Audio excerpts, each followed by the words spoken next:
नमस्कार मित्रांनो, या व्हिडिओमध्ये आपण पुणे औरंगाबाद एक्सप्रेसवेचा एक महत्त्वाचा अपडेट पाहणार आहोत। मित्रांनो, या महामार्गात काही ठिकाणी बदल झाला आहे, त्यामुळे जमीनदारांमध्ये गोंधळ निर्माण झाला आहे। अलाइनमेंट 3 चा संपूर्ण रोडमॅप काय असणार आहे ते आज आपण बघणार आहोत। पण त्याआधी आपण जर आपल्या चॅनलवर नवीन असाल तर चॅनलला सबस्क्राइब करायला विसरू नका। तर मित्रांनो, पुणे, अहमदनगर, औरंगाबाद हा ग्रीनफील्ड एक्सप्रेसवे होणार ही बातमी जेव्हापासून या 3 जिल्ह्यांच्या परिसरात पसरली आहे तेव्हापासून या बातमीला खूप असा प्रतिसाद मिळत आहे। सुरुवातीला हा प्रस्तावित मार्ग कोणत्या भागातून जाणार याबाबत गोंधळ निर्माण झाला होता। तसेच नेमकी शेतकऱ्यांची किती जागा जाणार आणि मोबदला किती मिळणार याबाबतीत जमीनदार शेतकरी वर्गामध्ये गोंधळाचे वातावरण निर्माण झालं आहे।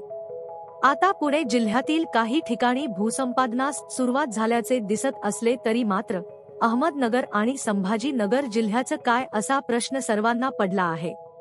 तर आता पुणे जिल्ह्यातील जिल्हाधिकाऱ्यांनी या ग्रीनफील्ड एक्सप्रेसवे साठी NHAI ला भूसंपादनाच्या बाबतीत एक पत्रक पाठवून संमती मिळवली होती, त्यामुळे तिथे भूसंपादन सुरू झालं आहे।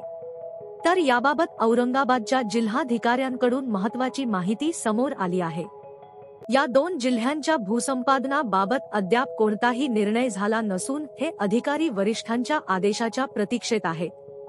याला आणखी एक महत्त्वाचे कारण असल्याचे म्हटले जात आहे ते म्हणजे या मार्गाचे जिओ लोकेशन।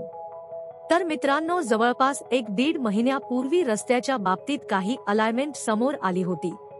या अलाइनमेंटमध्ये ऑप्शन 3 नुसार NHAI च्या वरिष्ठ अधिकाऱ्यांनी महसूल मंत्री तथा राधाकृष्ण विखे पाटील यांच्या समोर प्रात्यक्षिक करून दाखवलं होतं। तसेच या महामार्गाबाबत अलाइनमेंट 3 फायनल झाल्यानंतर काही शेतकरी जमीन जाणार म्हणून चिंतेत होते तर काही शेतकरी पैसे मिळणार म्हणून आनंदात। मात्र आता यामध्ये रिवाइज प्रपोजल आल्याने या मार्गाची जागा काही ठिकाणी बदलल्याचे दिसून येत आहे। याला काही अडथळे आहेत, जसे की या मार्गात येणाऱ्या नद्या, ओढे, नाले, 4 पेक्षा जास्त असलेल्या विहिरी, घरे, ओलिताखालील जमिनी, बागायती जमिनी तसेच इतर काही गोष्टी। पहिली जी अलाइनमेंट 3 प्रसारित करण्यात आली होती त्यामध्ये हा महामार्ग अनेक छोट्या मोठ्या ओढ्यांमधून तसेच शेतकऱ्यांच्या विहिरी आणि घरांवरून जात होता। यामुळे महामार्गाचे भूसंपादन करण्यात अडचण येणार हे स्पष्ट दिसत होते।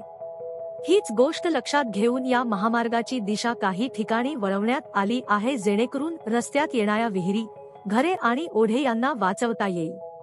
आता या पुणे, अहमदनगर, औरंगाबाद ग्रीनफील्ड महामार्गात जो काही बदल झाला आहे तो अलाइनमेंट 3 आणि रिवाइज प्रपोजल एकत्रितरित्या गुगल अर्थवर ओपन केल्यास तुम्हाला संपूर्ण महामार्गात झालेला बदल दिसून येईल। ही संपूर्ण फाईल एकत्रित तुम्हाला पाहायचे असेल तर तुम्ही आमच्या टेलिग्राम ग्रुपला जॉईन व्हा, त्या ठिकाणी आपण लिंक शेअर करणार आहोत।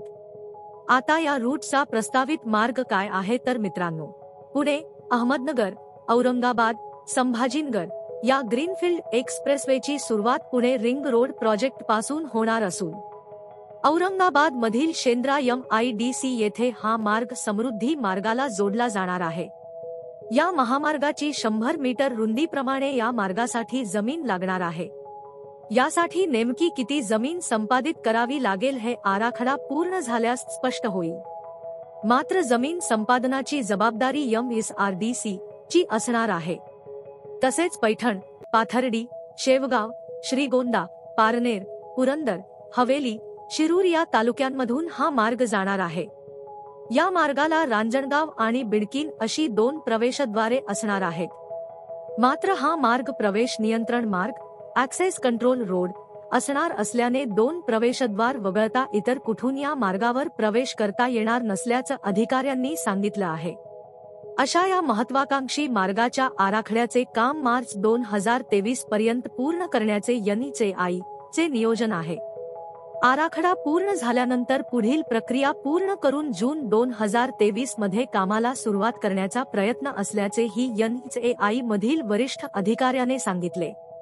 तर मित्रांनो, या व्हिडिओमध्ये एवढेच। व्हिडिओ आवडला असेल तर व्हिडिओला लाईक करा आणि चॅनलला सबस्क्राइब करायला विसरू नका।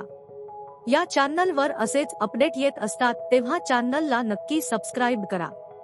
धन्यवाद।